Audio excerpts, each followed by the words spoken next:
construction, smells of corruption. All manipulates to recreate. This air to go down saga. Go under. No karma.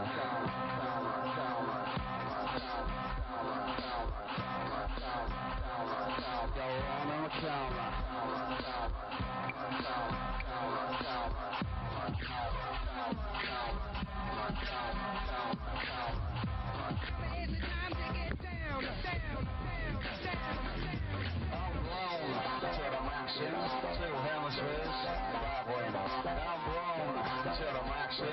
Two hemispheres, take a drag.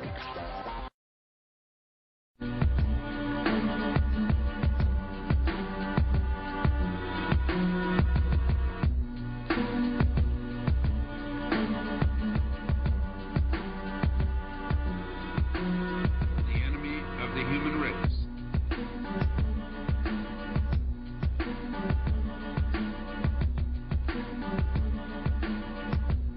They do not understand.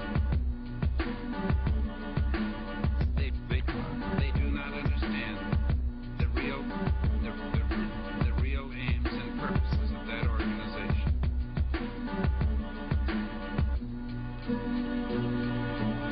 They do not understand.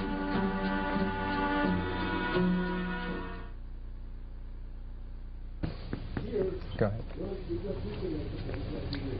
Hi, I'm Jeff Contreras, and I'm host of Austin Cable Access show Therefore I Am, the philosophical show with the political edge. And boy, do I have quite a special treat for you today. For the next hour or so, we'll be talking to Fritz Springmeier, author of Bloodlines of the Illuminati. Fritz, thank you so much for being here today. Thank you for having me. It's a real pleasure. Fritz, your book has been out now for, actually it was republished, isn't that correct? Yes, it's been reprinted twice. Yes. Reprinted twice. And the title of the book is The Bloodlines of the Illuminati. What exactly is the Illuminati?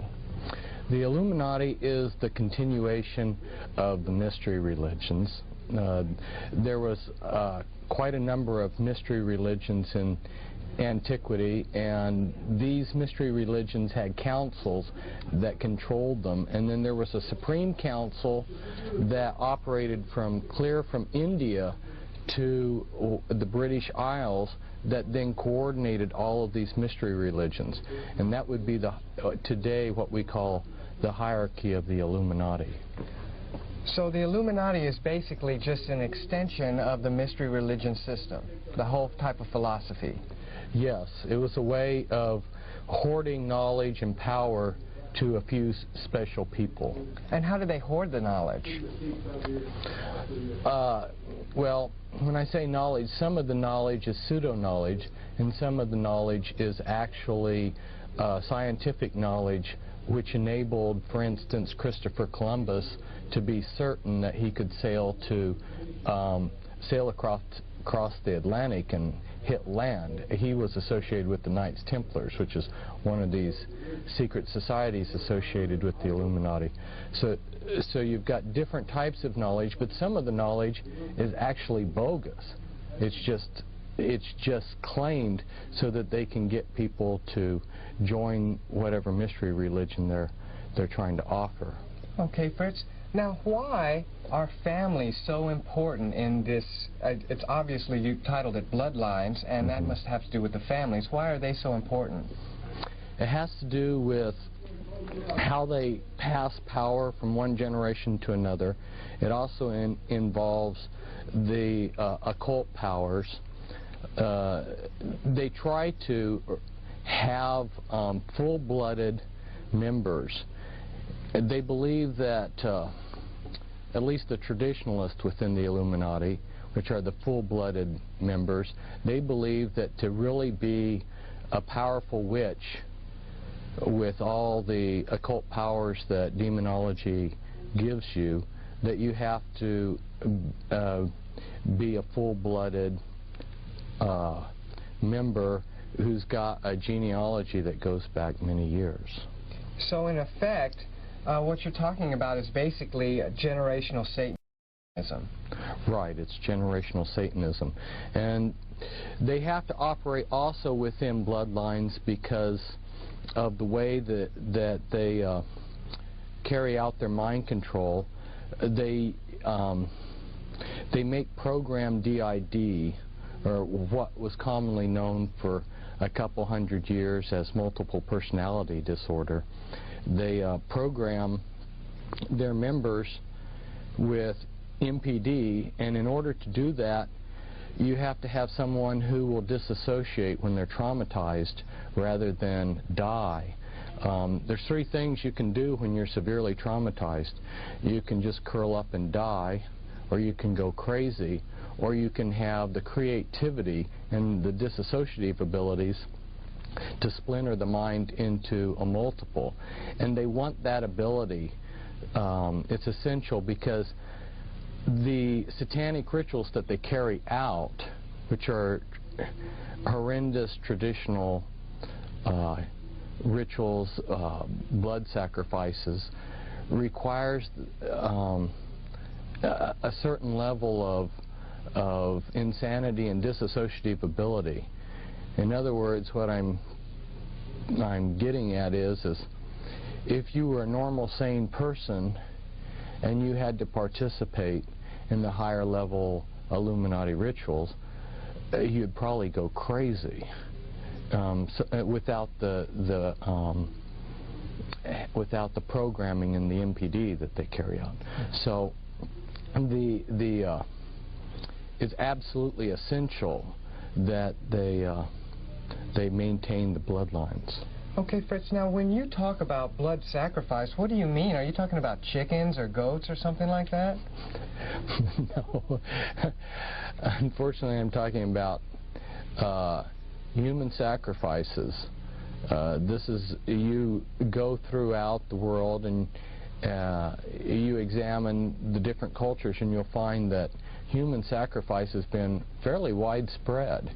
And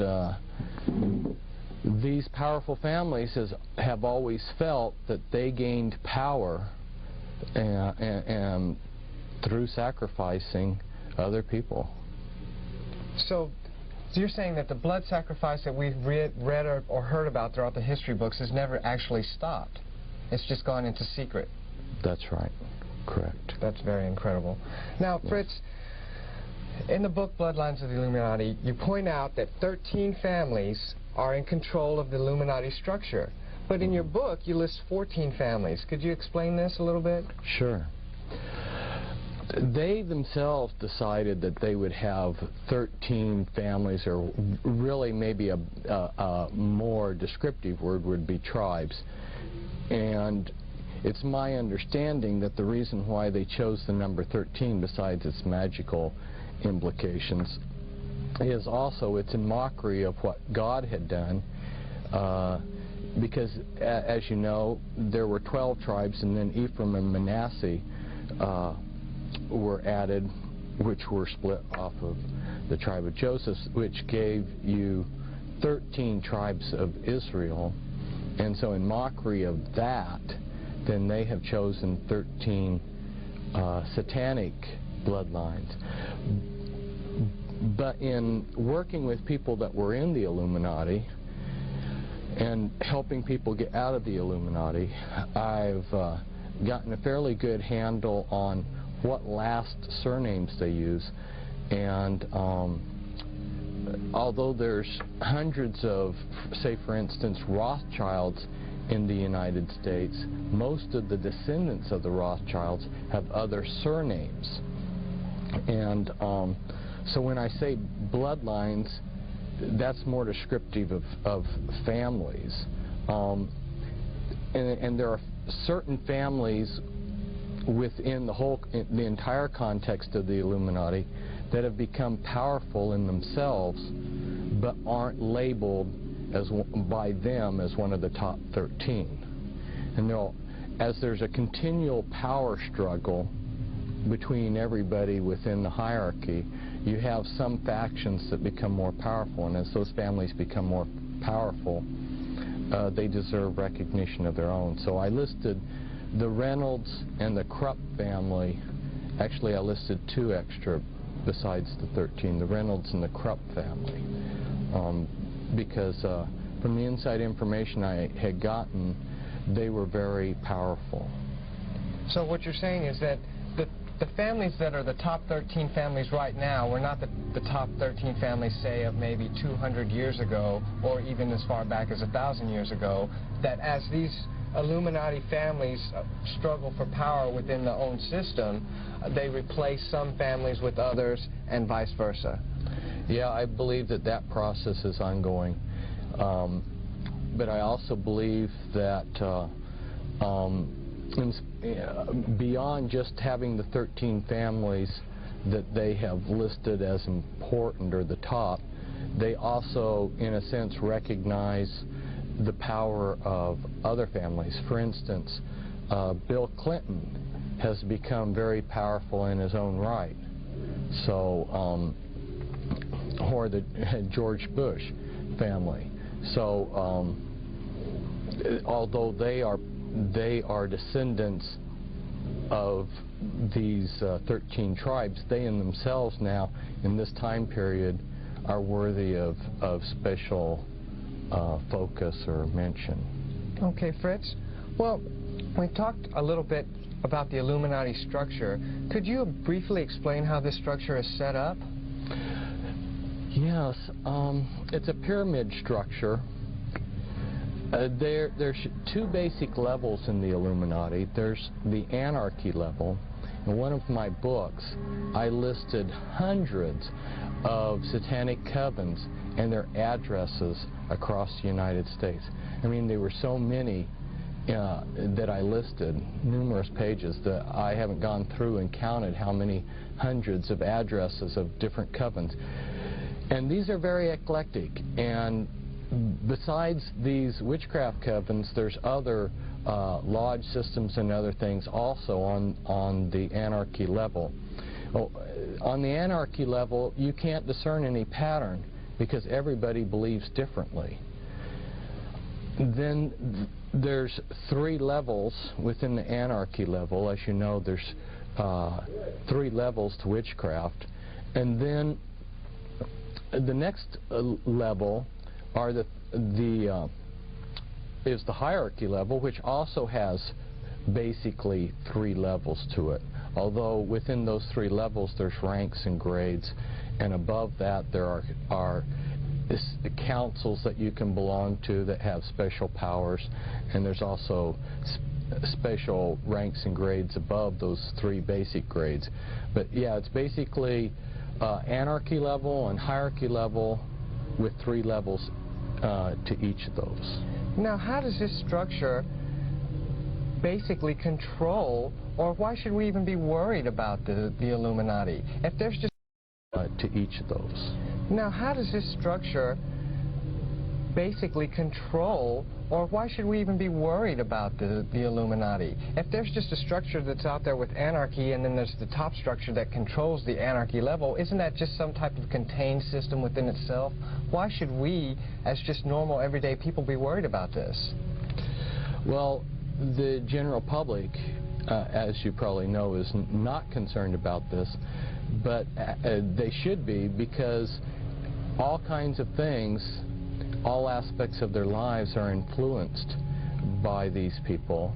They're the movers and shakers of the world. There's some disinformation out there that I need to clarify, and that is the misunderstanding that's common out there is that this man, Adam Weishaupt, which was a pseudonym, a name that he had taken actually, started the Illuminati. He did create a modern structure for it. He was paid by these families to create a modern structure. But he didn't originate the Illuminati. The Illuminati goes back thousands of years before him. And the reason why I mention this is that if we go back into antiquity, we will see that there were certain families that were deified as gods, like Pharaoh, Alexander the Great. Maybe some of the viewers don't know that Alexander the Great believed that he was descended from gods. Genghis Khan who still worshipped in Mongolia. These powerful families believed they were gods, and they controlled through their priesthoods in these mystery religions the people that were subservient to them. They never wanted to relinquish power.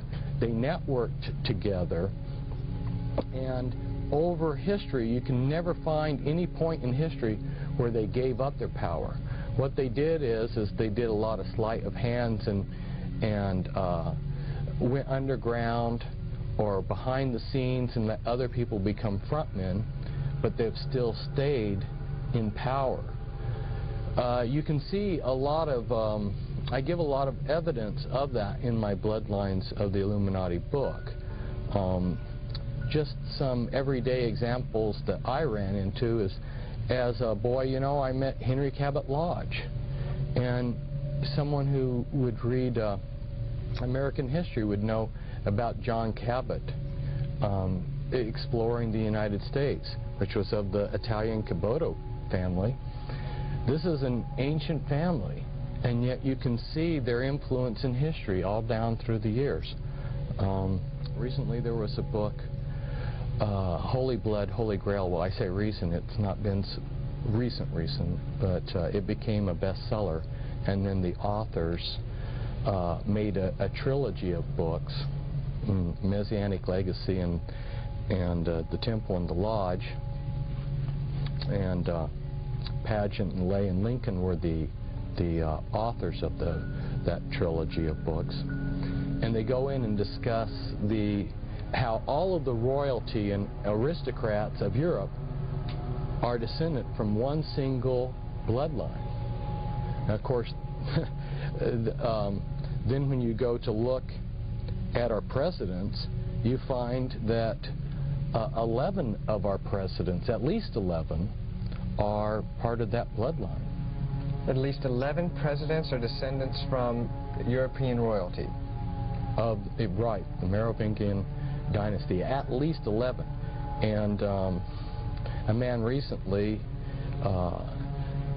you know, David Icke, you may have heard of him, yes, says that he has the genealogy charts to show that all of our presidents were related. I have, in the talks that I've given in the last couple days here in Austin, I showed a genealogy chart that I have, which shows 12 of the American presidents very closely related. Okay, Fritz. Well, you talked about how these Illuminati families, when they have power, and we can see that, then they go into hiding. Most people would say that the Templars, the Knights Templars, were one of these Illuminati structures. Could you explain basically how they supposedly went into hiding? Because you hear about the Templars, they had quite a long reign, and then the French turned against them, and then they were outlawed by the Pope, and then they just disappeared out of history. Right, and but they didn't. Although the Pope outlawed them, they were able to flee, and initially they went to places in Spain and Portugal, and from there they boarded ships and they sailed to Scotland. And there was a decision made to give Scotland its independence, and the Knights Templars that landed in Scotland then in the Battle of Bannockburn helped the Scottish gain their independence, and then became very prominent in the affairs of Scotland. Well, you know, Fritz, I saw the movie Braveheart, and I don't remember them being any Templar Knights in that movie. Yes, that's true, but the movie ended before the Battle of Bannockburn. Oh, all right, I understand now. Okay.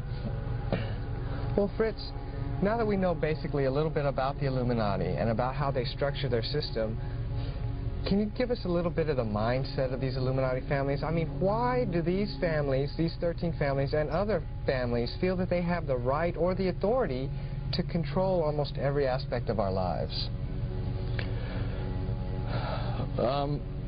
These families, since antiquity, have believed that they were gods, and of course they have been worshipped in many periods as gods.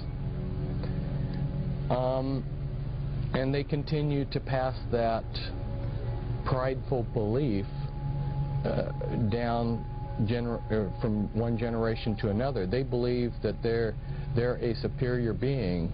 Oftentimes, when I've seen quotes by these people or heard people relate what they heard, you see that they refer to us as ants or cattle, and they basically have the idea that they were born to be gods and rule us, and we were born to serve them. Okay, so they felt that they were gods and they were worshipped as such in ancient times, but with the rise of Christianity and things such as the Inquisition and maybe even the Reformation, shouldn't the people of history have stomped all of this out? They made a decision that they would use Christianity for their own ends. So they established churches that they themselves controlled, and they went behind the scenes and set up a lot of fronts.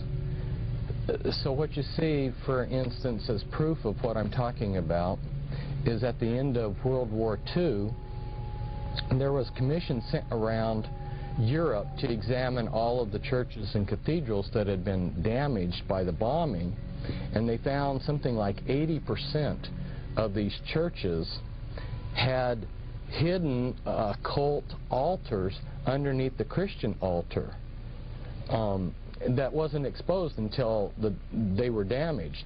In other words, what was happening is these churches were built on ley lines, and satanic rituals had been secretly practiced in these Christian churches all down through the Middle Ages and up to present times.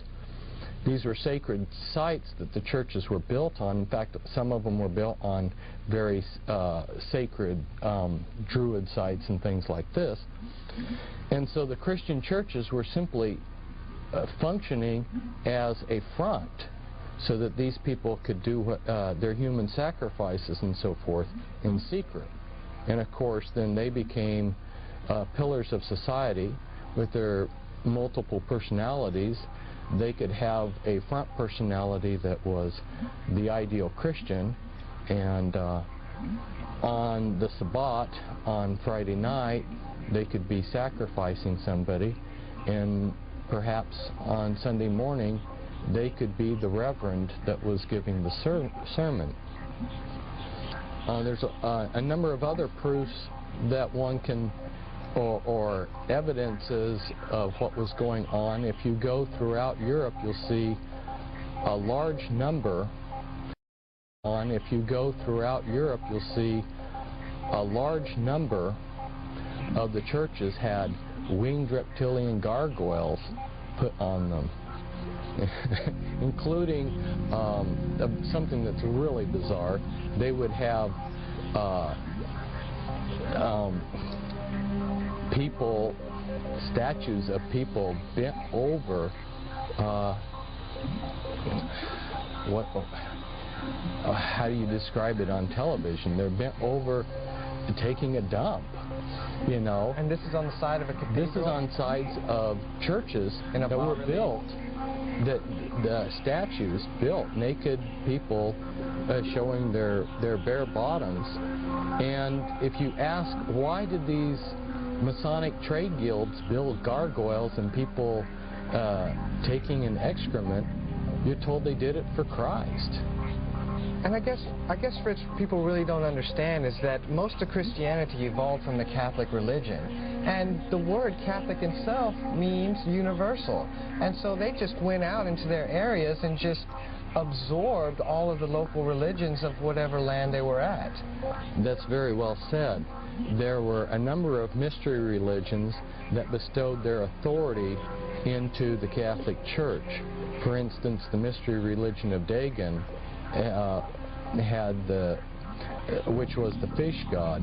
And you'll notice that one of the symbols that the Christians use today is the fish. And the Pope's hat, his mitre hat, was the crown of authority of the head of the mystery religion of Dagon. Mm-hmm. So he at one point in history was given the authority to be head of that mystery religion, and so yeah, the Catholic Church was a good way to also absorb a lot of the paganism, right, besides being a front for the more serious hardcore. So you mean, witchcraft. Fritz, when I'm driving around in my car and I see another car in front of me with the little fish symbol on the back of it, that the symbol in reality, even though they believe it represents Christ, is really a symbol for the Dagon mystery religion? I don't think that you'll find Christians putting it on there because they worship Dagon, but all I'm doing is saying a lot of these symbols have histories beyond what the Christian Church thinks about. You'll find a lot of,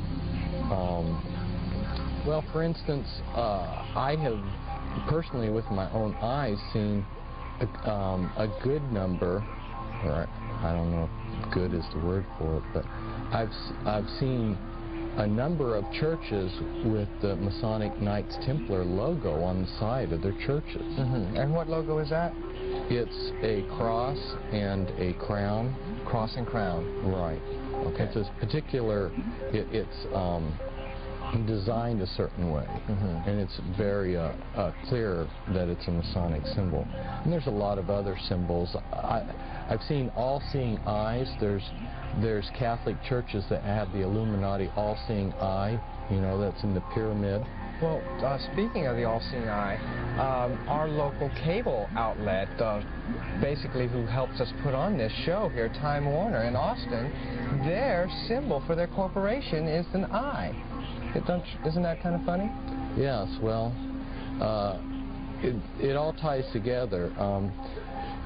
It's an enormous thing that's to someone who hasn't been initiated into, who hasn't studied this, the whole the subject is so vast and so incredible that it's really difficult to absorb. That's why I really strongly encourage someone to begin by reading the Bloodlines of the Illuminati book, where I have the time to lay things out systematically, so you can see that this thing started in antiquity. These people controlled everything back then.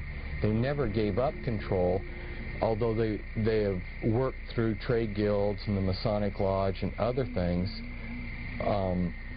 They've always had the power. They never gave up the power. And when this country was created, we thought that we were getting away from the aristocracies and the kings of Europe. But lo and behold, like I said, you know, I can document that 11 of our presidents are related to the royal family in the United Kingdom. Boy, I tell you, Fritz, this all sounds so incredible, just like you said. When you were doing research for this book, how much documentation did you actually find which supports your outlook and beliefs on the Illuminati? Well, I've done many years of research, and I was just joking with somebody that I was visiting this morning, because when I moved into my new house, I had been telling people I had 100 boxes of papers, you know, documentation, newspapers and stuff that I collected. But after I had filed those away, and I counted, I had 140 boxes left. So a lot of what I have learned was because I've worked for years with people that are trying to escape the Illuminati, and they helped my learning curve greatly. They point me in the right direction.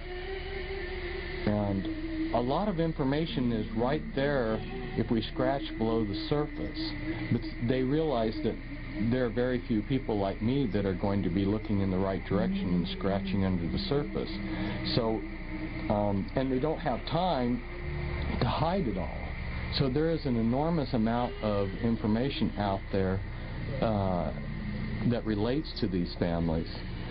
And I just am the type of person to plow through enormous amounts of information. That was just, I guess, the gift that God gave me. So what you're saying then, basically, Fritz, is that the information is out there, and really all you have to do is begin to search for it. Is that correct? Yes, I believe that a lot of the readers, once they have read my Bloodlines of the Illuminati book, and then once they maybe have read some of the other books that I have and gotten a basic understanding of what's going on, they're going to start seeing these things all around them, and they can teach themselves, and they can further their understanding on their own without my help. Okay, Fritz. Well, let's jump a little bit inside of the book, okay? I know you mentioned as one of the Illuminati families, the Kennedy family. Now, with all of their recent tragedy in the past few decades, how can you still feel like the Kennedys are major contributors to this whole power structure? There's definitely been some power struggles, and the Kennedys have been on the short end of the power struggles. That's true. But after John F. Kennedy was assassinated, and his brother, Ted Kennedy still was an extremely powerful senator because of his tenure and all of the committees he was on and everything. He was one of the most powerful men in the United States. So that immediate family, you know, continues to be called by the news media as America's royal family. But let's understand that the Kennedy bloodline is far greater than just John F. Kennedy's family. Well, what do you mean, Fritz? I think most people would, when they think of the Kennedys, they think, oh, well, you had John's father, Jack was it, and he made all his money. Basically, you hear rumors that he made most of his money through Prohibition, and then he made a killing off of the stock market crash. And really, that's when we start to hear about the Kennedys. Are you trying to tell me that they have a history that goes further back? Yes, they have a history that goes way further back. In fact, the Kennedys are descendants from Brian Boru. Are you trying to tell me that they have a history that goes further back? Yes, they have a history that goes way further back. In fact, the Kennedys are descendants from Brian Boru, who was the first Kennedy, and he was one of the most significant kings in European history. So you see that they're tied back to royalty. In fact, John F. Kennedy's sister married into British royalty. So these are just not commoners that grew up in a log cabin. But there's something that I would point out to our listeners out there in television land, and that is that the movers and shakers do not become rich and powerful and then join the Illuminati. They become rich and powerful because they are part of these Illuminati bloodlines, and their councils decide how they're going to divide up such things as the drug trade, monopolies, and things like this. And so when you see these families like the Astor family go from being totally poor, and in a few years John Jacob Astor is the richest man in North America, and maybe I'll use him as an example. Okay. Since I got started talking on him. John Jacob Astor came from Germany, from a small town, Waldorf. His background was being a butcher. He couldn't hardly speak any English. His English was broken. And he was the type of person that if you were sitting beside him eating, he might grab your shirt and wipe his dirty face on it while he was eating the meal. He was gross, he was crude. He was not somebody that you would enjoy being around. Yet this man who could barely speak English and who is an exceptionally obnoxious person, within a few years became the most richest man in America. Now, how did that happen? There had been fur trade for hundreds of years, but all of a sudden he comes to America and monopolizes the entire fur trade basically on North America. Now, how did he gain control? It's because somebody in the Illuminati councils had decided the Astor bloodline, which is a bloodline that goes back to antiquity, the name is a derivative of Astarte. They had decided that the Astor family, you know, would be given that privilege. Why did Bill Clinton become president? Somebody made the decision many years ago. You can look back at the things Bill popped off and said as he was a kid. He said, "I'm going to be president." Okay, Fritz, well, we talked a little bit about the Kennedys, and I noticed that another Illuminati family that you mentioned in your bloodline book is the Onassis family. Now, as far back as I can remember, just out of recent memory, the only Onassis I could ever think of was Aristotle Onassis. And really the only reason I bring him up is because we talked about the Kennedys, and they seem to be linked a little bit. Could you briefly describe how the Onassis fit into this picture? Onassis was, again, someone like John Jacob Astor. His family lived, Aristotle's father Socrates lived in Turkey, and at the end of World War I, the Turks committed genocide against the Greeks, and the Americans had a warship off of the coast, and very strange thing happened. I mean, you have millions of Greeks being killed, but for some reason this American warship sends a party of Marines ashore, and the one person they rescue is some obscure boy named Onassis. This is and the reason they give is because he had sold a bottle of liquor to the captain of the ship, and the captain of the ship had taken a liking to him. Well, that's a nice story. So then Onassis comes to South America. He lands in South America penniless in Argentina. But supposedly by washing dishes, within a few years, he's a multi-millionaire, one of the richest people in the world. From being a dishwasher? Yeah. Some jobs like being a dishwasher. You know, you can see this kind of stuff in Back to the Future with Biff, you know. Yeah. This is what we're talking about. So what I'm getting at is he became rich because he was in one of these bloodlines. How extensive is that bloodline? Who else is part of that bloodline? I don't know the full extent of that bloodline. Mm-hmm. I know that in working with people that were in that I brought out of the Illuminati, most of the people of these bloodlines do not have surnames that match the bloodline that they belong to. Their only major connection, so to speak, is when they are put before the Grand Dame, and she is to give her approval as to whether they're accepted into the Illuminati or not when they're like age 3, and they're given a physical inspection, just like the Masons don't want anybody who's got physical defects. Mm-hmm. And they're given an overall inspection, and in that initiation ceremony they will announce what bloodline they belong to. But then they will continue going through life with a plethora of other names. Okay. Well, Fritz, after hearing you speak over the weekend, I think one of the best examples to help people kind of understand how the Illuminati control world events, could you kind of briefly describe some of the major events of the Illuminati-controlled World War II? Oh, of World War II. Right. Okay.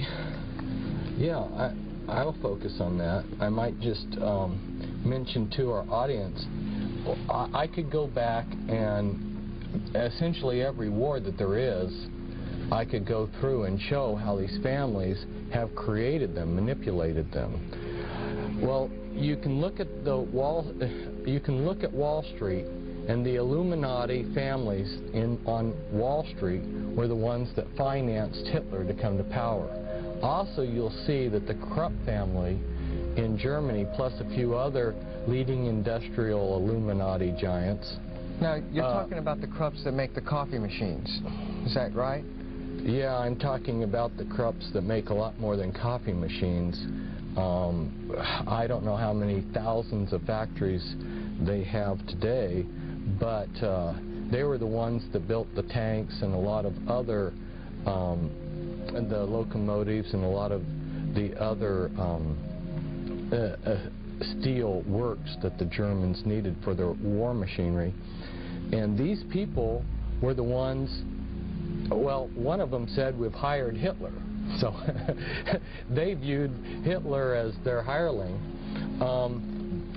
So American and German and British Illuminati financiers brought Hitler to power.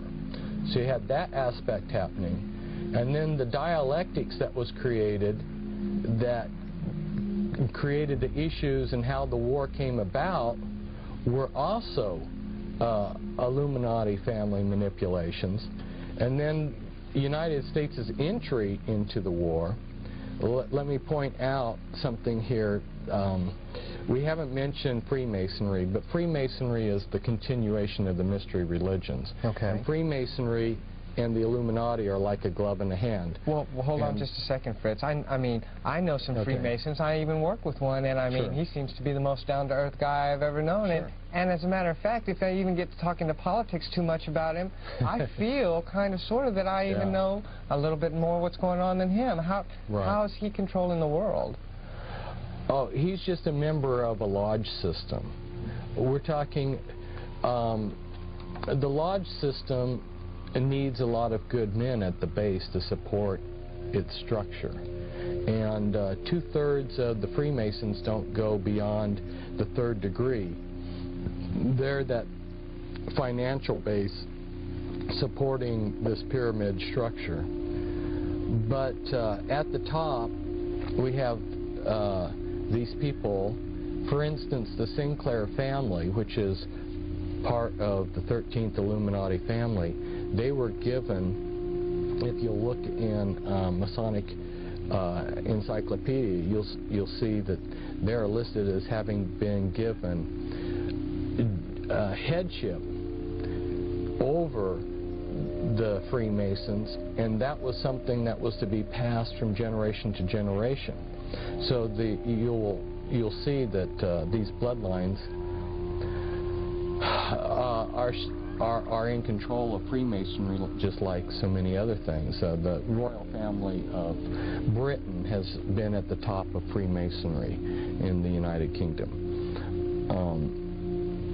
So it's not that every Freemason is in the Illuminati. It's that this is just one more system or lodge or secret society that's controlled by them, and Freemasonry just happens to be, has been in the past, or a lodge or secret society that's controlled by them, and Freemasonry just happens to be, has been in the past.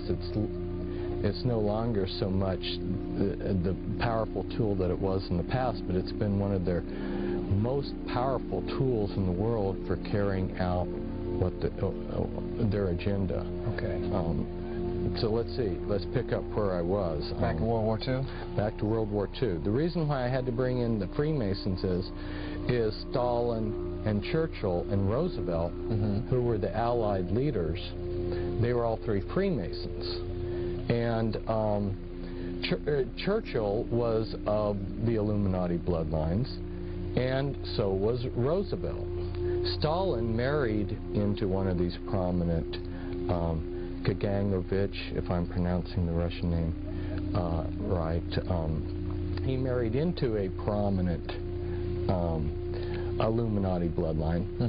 And in fact, you see in Russian politics that same family that Stalin was married to is still very powerful in Russian politics. But anyway, So you had three people that are controlling these countries, or at least are the visible political leaders of these countries that are all on the same team.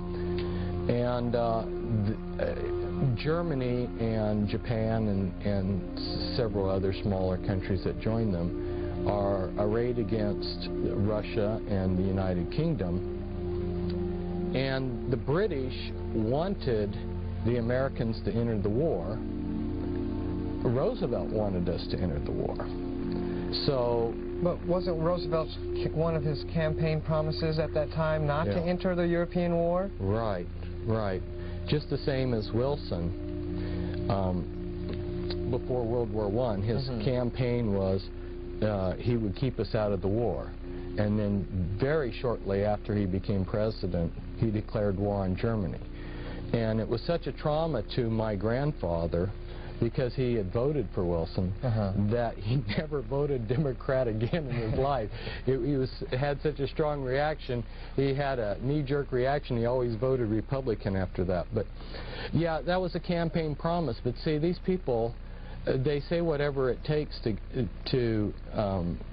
be popular, and then they do whatever they want, because we don't mean anything to them. And so, in going back and researching, I came across a book that was written which described aircraft carrier warfare in the Pacific in a war between Japan and the United States before there was ever an aircraft carrier built. And this book describes basically World War II.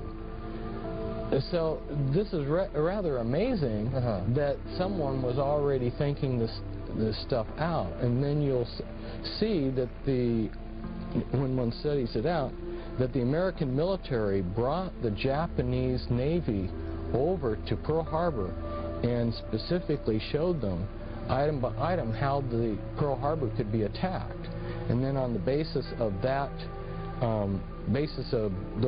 those tours, the Japanese went back, made up their battle plans. American intelligence and British intelligence knew of the battle plans. They watched the Japanese fleet practice for their attack on Pearl Harbor.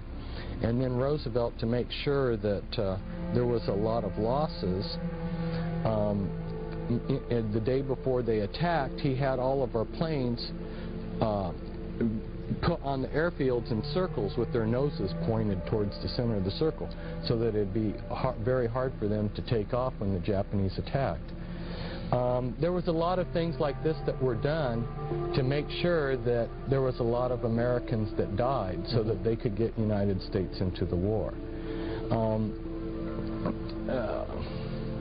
You know, I could talk for hours about how they created this war and then how they kept it going. The Illuminati, well, shortly after Pearl Harbor, President Roosevelt, and I showed the documentation in my talk here in Austin from the federal codes. He drew up an executive decree which allowed the Secretary of the Treasury, Morgenthau, to exempt whoever he wanted so that they could trade with the enemy.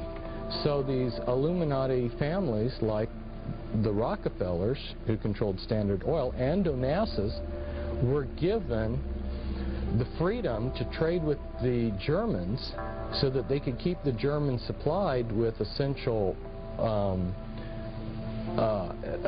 like diamonds there's a lot of industrial uses for diamonds, including they were needed for the gyroscopes and the gyroscopes for the V-2 rockets and everything. They supplied Germany with oil, designs for military equipment, and a lot of other things that, had the Illuminati not been given that special privilege of continuing to trade with Germany during the war would have come to an end easily by 1942. So basically, we had an embargo on Germany if we wanted to, but we just never closed the embargo. Or we just never kept the supplies from coming into the country.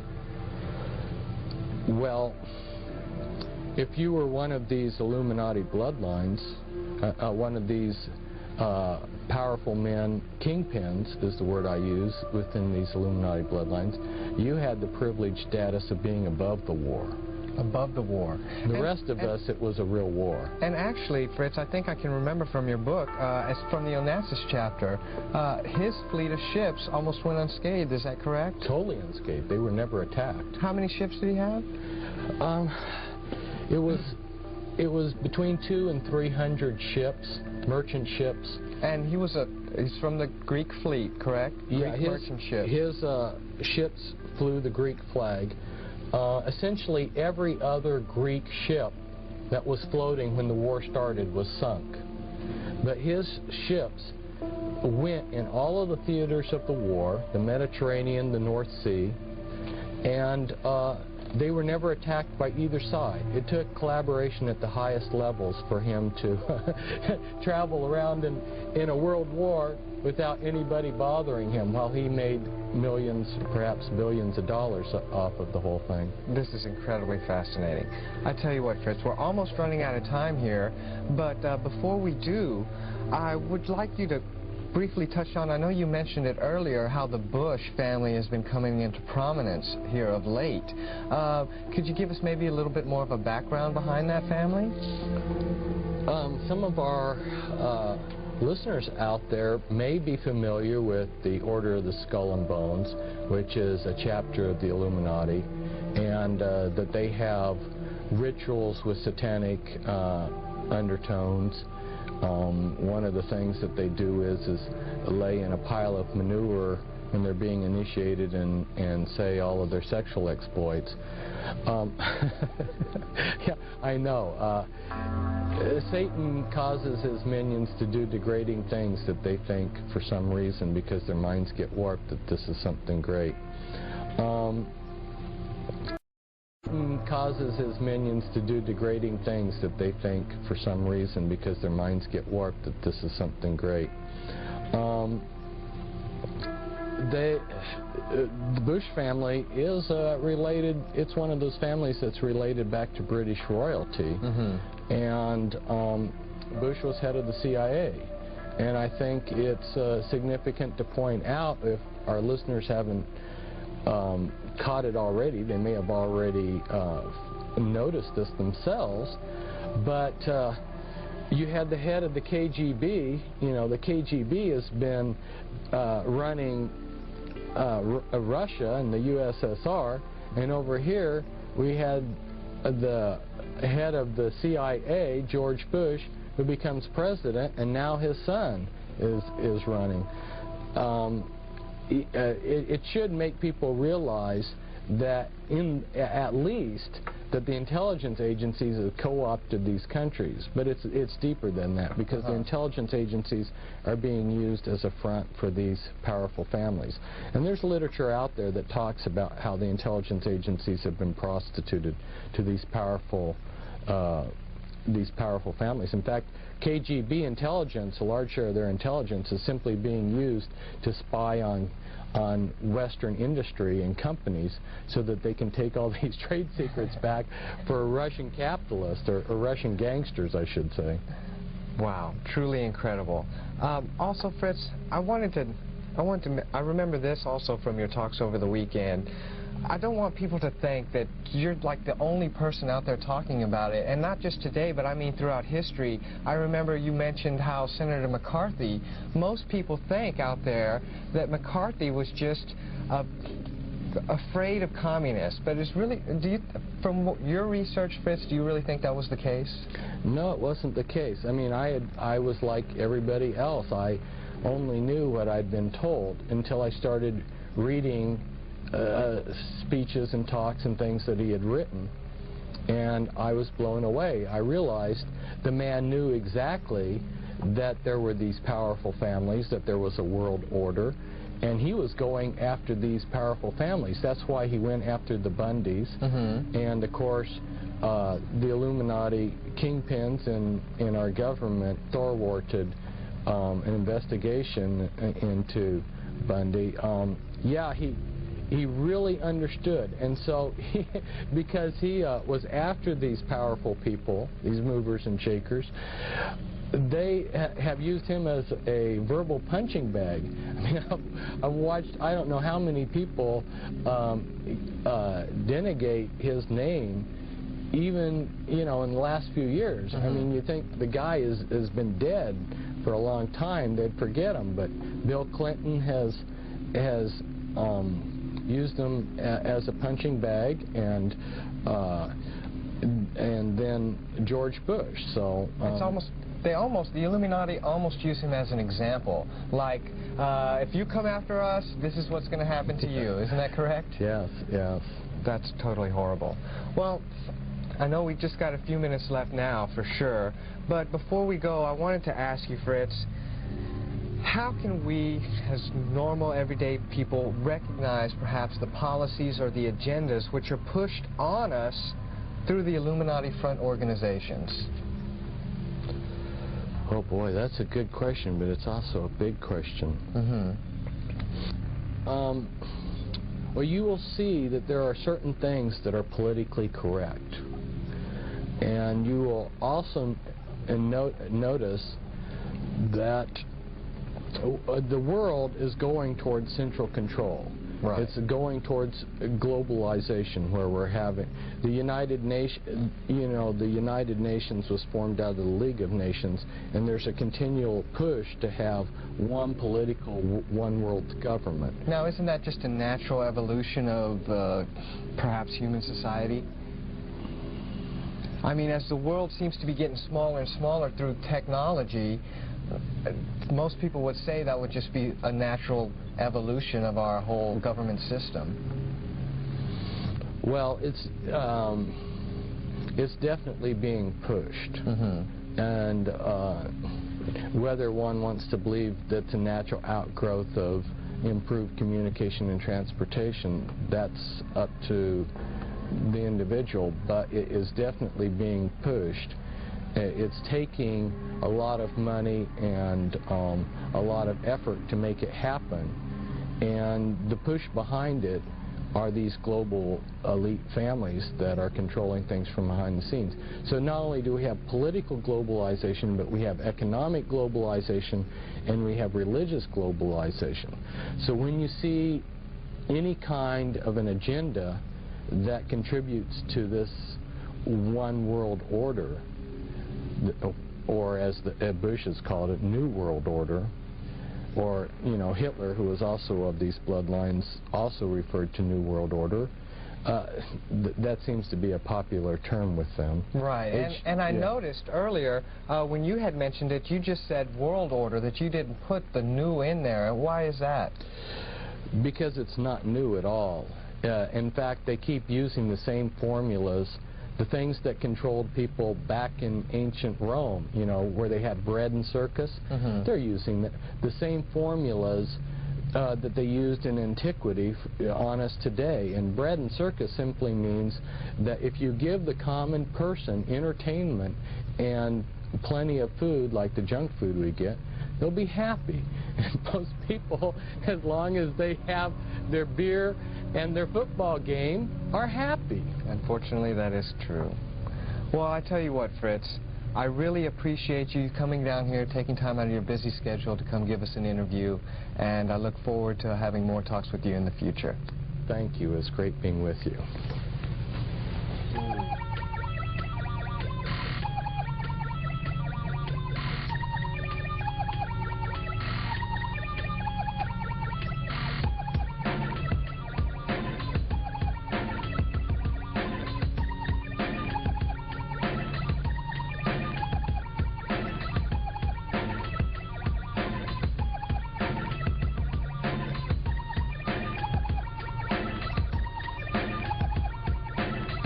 And you get then are prepared for the New World Order. They've been preparing people for many years, and it's almost here. It's almost here.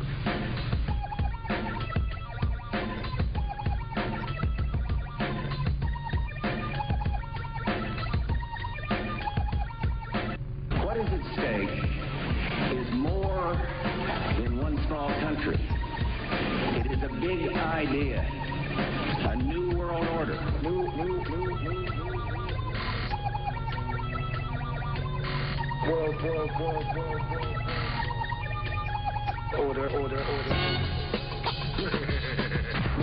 Order.